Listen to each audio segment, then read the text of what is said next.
Kamusta mga kadip? Ang project natin today, RS125 from Bicol pa. Paint and hydrographic serye na naman at ang makakasama natin si Boss. So ayan, what's up mga kadip? May project tayo today. Taga saan to bro? Taga ano sir, Bicol. Bicol. Nangyari. So ayan, itong unit ni Bossing i-repaint natin yung outer fairings, no? Apo, Tapos sir. yung iba, yung honeycomb finish na Apo. yun na yun, yung pinakita mo kanina. Apo. Yung kulay na sinip. Pangalan pala ni Boss?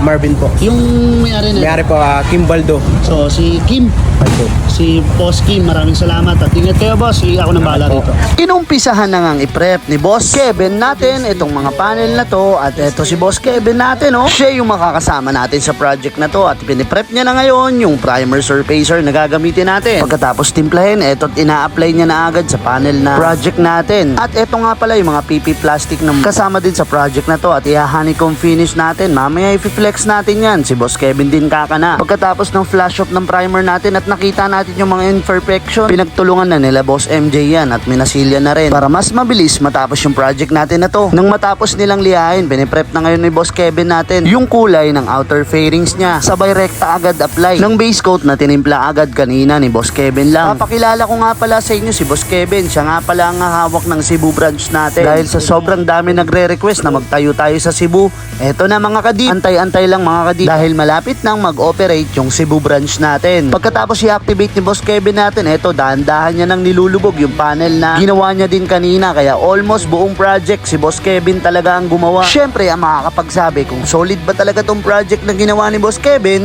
ay yung client natin mamaya. Malalaman nyo yan kapag tinapos nyo tong video na to mga kadip. At eto nga, maganda kaya yung kinalabasan nung nilubog niya?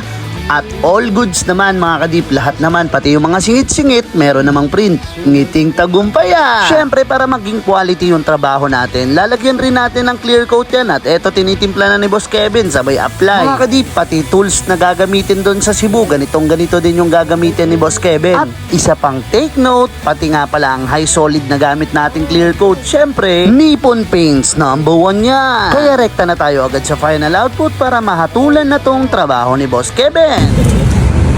Yun. Mga nakangiti, no? Nakalimutan ka sabihan ng ano talaga. Ay, siyempre, matik yun. Meron nga agad yun, no? Boss, ayun na, oh. Mga carbon loading na yan, oh. May pitik pa. Ikutan mo na. Check mo na. Una, pare. Ayan, oh. Ito yung motor ni Bossing, oh. All works yan. Ginabi na si Bossing, pasensya na boss dahil gabi na. Wala dalawang unit to, i-insert ko na lang yung isang unit.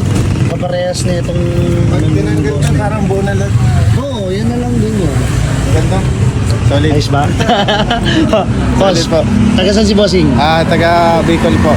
Taga Bicol. Anong masasabi mo sa trabaho natin? 100% good. Wala pang rate eh. 100% agad. Worth it kasi yan. Ang pera Worth it yung pagdayo, no? So, ayan. Boss, baka may shoutout. Nasa Shout listahan ka mo. pinsan ko dalawa daw na nag-aantay ng alak. Nagatoy ng alak. Boss, maraming salamat ha. Thank you din po. Ingat kayo sa pag-uwi sa Bicol ni Bossing eh, no? Yun. Quality.